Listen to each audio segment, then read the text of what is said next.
Okay, so if you've ever built an AI agent, you've probably had that moment, right? That feeling of dread. You get this demo, it looks amazing, solves the problem, calls the API perfectly, and then you try to actually use it, maybe scale it up or give it a slightly tricky task, and boom, it just collapses. Mm. Suddenly, the agent has no idea what goal it had 2 minutes ago. It's picking the wrong tool, or worse, it gets stuck in some kind of loop, just doing the same thing over and over.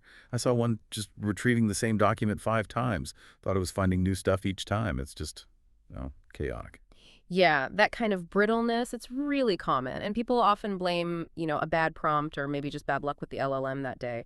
But honestly, for anyone trying to put these things into production, it's usually something more fundamental. It's almost always a failure of context management. Simple as that. If the agent can't keep track of who it is, what it's supposed to be doing, and what's already happened, well, it's going to fail. Guaranteed. Exactly. And that's what we're diving into today, context engineering. This isn't just tweaking prompts, it's a systematic practice. It's about turning those fragile workflows, the ones that only seem to work when the stars align, into dependable, scalable systems. So our mission here is to give you a solid mental model, these 3 pillars, and some really concrete memory patterns, stuff that separates the demos from the professional-grade agents. And it starts with a clear definition. Context engineering is really the systematic design of how we collect, store, manage, and then use all the signals that define a situation for the agent. You could almost think of it as like entropy reduction for machine understanding, reducing the chaos. The key idea, and this is laid out pretty clearly in the Context Engineering 2.0 paper, is simple. The more structure you deliberately put into shaping that context, the less the large language model has to guess. And less guessing means you swap those random stochastic outputs for predictable, reliable behavior. Okay, let's break that down. Starting with that failure mode we all know too well. When we first start building these things, the approach is often pretty basic, right? Call the LLM, parse what comes back, call a tool, maybe throw in the last few lines of chat history, and cross your fingers. That's not really a resilient agent, is it? It feels more like a workflow that's perpetually confused. That's a good way to put it, because the real difference between that simple script and a truly resilient agent, it's all about comprehensive context. Context isn't just chat history, it's the structured data telling the agent who's the user. What's the main goal here? What tools can I actually use? And crucially, what have I already tried? What were the results? If any of that key stuff is missing, or if it's noisy, or if you just dump it all into one massive unmanaged prompt, the agent will drift, it'll hallucinate, or just repeat itself endlessly. Right. So how do we fix this systematically? You mentioned 3 pillars, like a checklist for moving from that brittle demo to something actually dependable. Exactly. Think of them as essential design steps. Pillar 1 is context collection. This is all about gathering the right signals. And it's often multimodal. So raw text from the user, yes, but also retrieved documents, the output from tools the agent uses, system telemetry, and sometimes even non-text data like images or maybe audio snippets. Okay, hang on. My first thought is always, more data, better results. So if I'm collecting all that stuff you mentioned, isn't that going to blow up my prompt window costs? And doesn't it just add a ton of noise? Why wouldn't I just grab everything? Why focus on relevance over just sheer volume? That's a really common intuition, but it's a trap. The LLM's attention isn't infinite. It thins out as the input grows. The goal isn't just hoarding data. It's collecting the minimal sufficient data needed for the task at hand. You have to actively manage that incoming flood. Sure, newer models handle raw signals better, but if you don't filter and structure things right at the collection stage, you're already hurting performance down the line. Okay. So volume isn't just costly. It actively hurts performance. Okay. Makes sense. So once we've carefully collected the right data, pillar 2 is context management. Correct. And management means storage plus structure. This is where you need a layered memory architecture. It's pretty much non-negotiable for serious agents.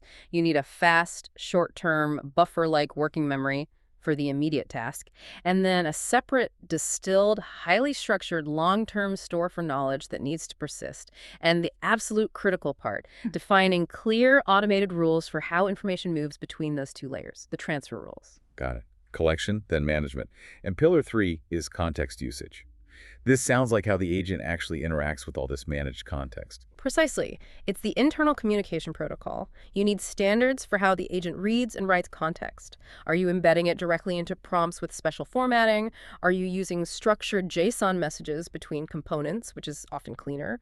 Or maybe a shared blackboard memory system? Standardizing how context is used makes integration smoother and, crucially, makes it way easier to debug when things inevitably go wrong. Okay, this is starting to paint a clearer picture. It explains why just using basic RAG retrieval augmented generation often isn't enough for production systems.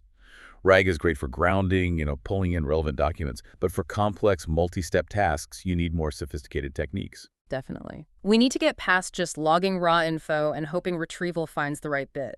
The agent needs to learn from its own actions and observations. This brings us to the idea of self-baking. It sounds a bit fancy, but it's just the automated process of taking raw, transient stuffed dialogue, tool outputs, internal thoughts, and converting it into compact, structured, reusable artifacts. Think natural language summaries, maybe updates to a database schema, or even new vector embeddings representing what was learned. Self-baking. It sounds useful, but also like it could add a lot of compute overhead, right? Why take on that cost instead of just stuffing everything into a huge context window, assuming the model can handle it? It's a trade-off, absolutely, but it's often a necessary one for keeping the agent focused and managing token costs. You can archive the raw logs somewhere cheap, like cold storage, but by creating these compressed summaries and targeted embeddings for active reasoning, that's the hierarchical notes and vector compression part, you massively cut down the active token load. This means the LLM's attention stays sharp, focused on the synthesized insights it needs right now, instead of getting lost wading through pages of irrelevant raw output from 5 steps ago.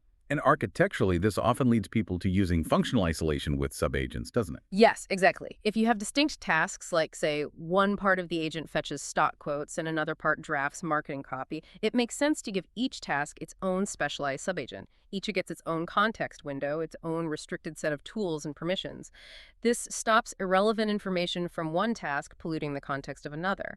And it makes debugging way, way easier. If the marketing copy is bad, you know exactly which subagent messed up, not some giant monolithic agent. Okay, let's dig into Pillar 2 a bit more. That layered memory architecture.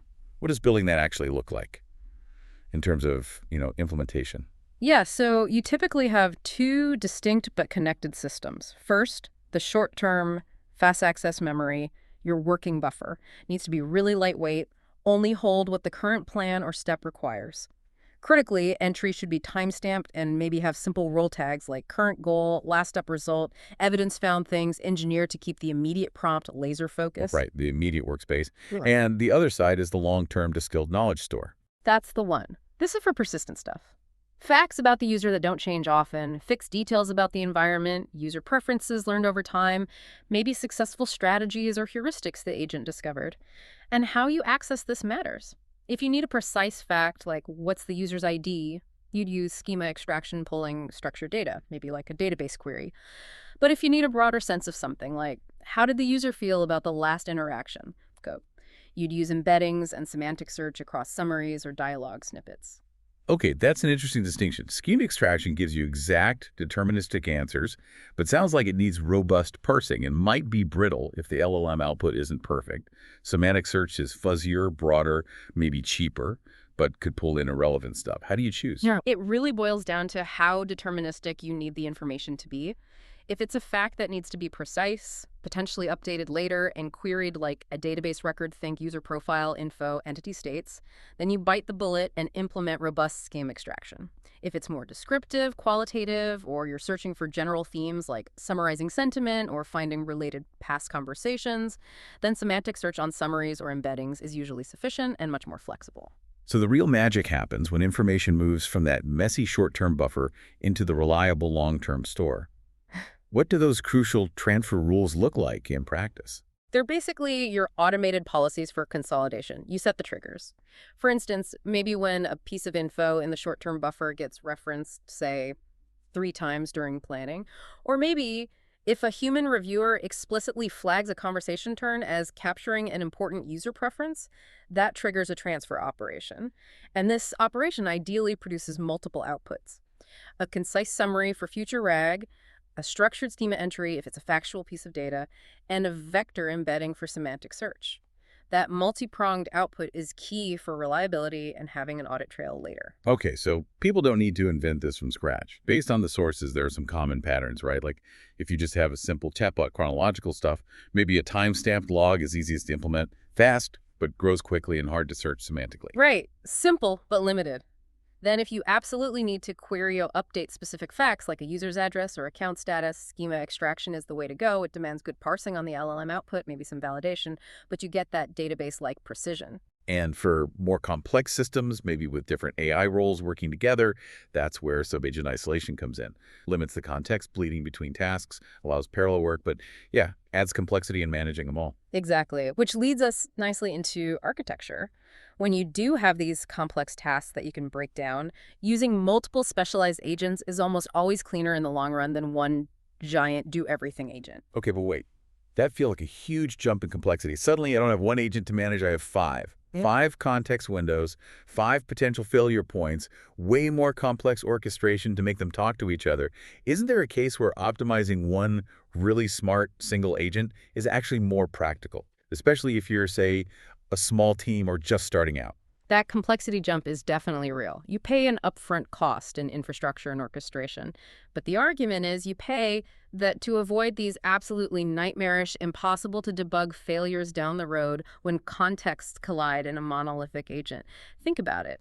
The agent working on financial analysis shouldn't need to know about the user's favorite type of poetry, right? Isolation prevents that kind of interference. By isolating, you can tune the prompt, the tools, the entire context for that one specific task perfectly. The challenge then becomes, as you said, making them communicate effectively. Right, so how should they communicate to keep things from getting messy? Primarily, two patterns emerge. First is direct communication.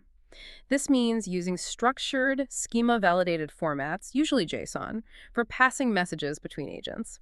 This is generally better than trying to make agents understand each other's natural language requests, which can be super brittle. The other pattern is indirect communication, often using a shared memory space, sometimes called a blackboard. Agents write their findings or results to this shared space, and other agents subscribe to the pieces relevant to them. This works really well for asynchronous tasks where agents don't need immediate back and forth.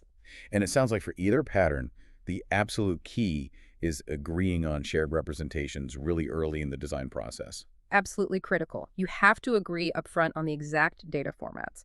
Are we using these specific JSON schemas, these lightweight typed records? Whatever it is, define it early. It feels like overhead at the start, but it saves countless hours of debugging integration issues and friction between agents later on. Everyone knows what shape the data should be in. Now let's talk frameworks. Most people starting out grab something like LangChain or Crew AI. You're saying these are useful tools, sets of building blocks, but they aren't magic solutions. So how should we evaluate these frameworks through the lens of context engineering? Yeah, don't just look at the feature list or the number of integrations. Evaluate them based on how well they actually help you implement these three pillars we've been talking about. Ask the tough questions. How flexible is its memory system? Can I easily define and manage transfers between short-term and long-term layers, or is it a black box?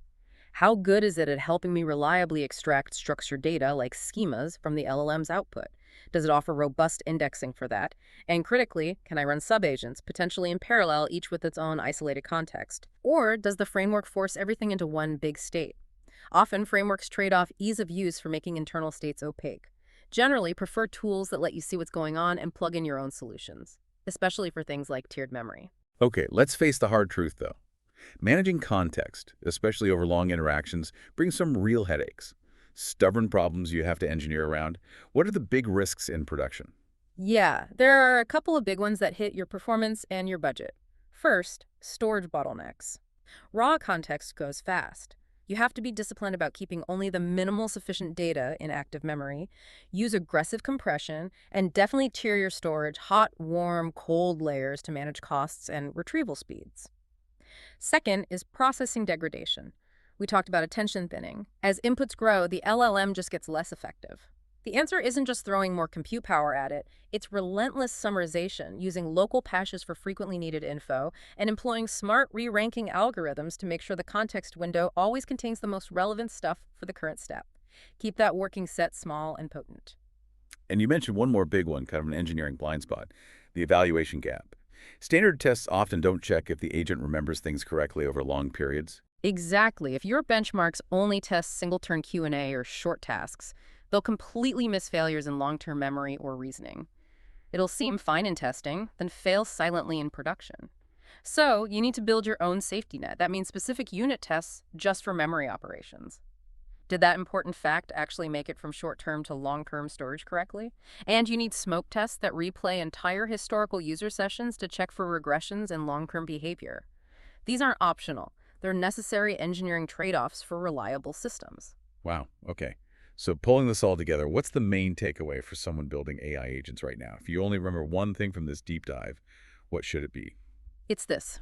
The defining difference between flashy agent demos and dependable production-ready systems is how systematically you engineer context. AI agent development isn't just about picking the newest LLM anymore. It's matured into a real engineering discipline. And that discipline is built on those three pillars: collection, management, and usage of context. Yeah. That's the foundation. Right. Your first thought shouldn't be, which model should I use? It Yeah. should be, how am I going to structure my context collection? How will I manage memory layers? What protocols will my agent use to access this context? So to give you something concrete to walk away with, here's a quick checklist. A way to adopt this context-centric mindset starting today. First, implement a minimal working memory, even if it's simple. But crucially, define at least one clear, automated rule for transferring important info from that short-term buffer to a longer-term store.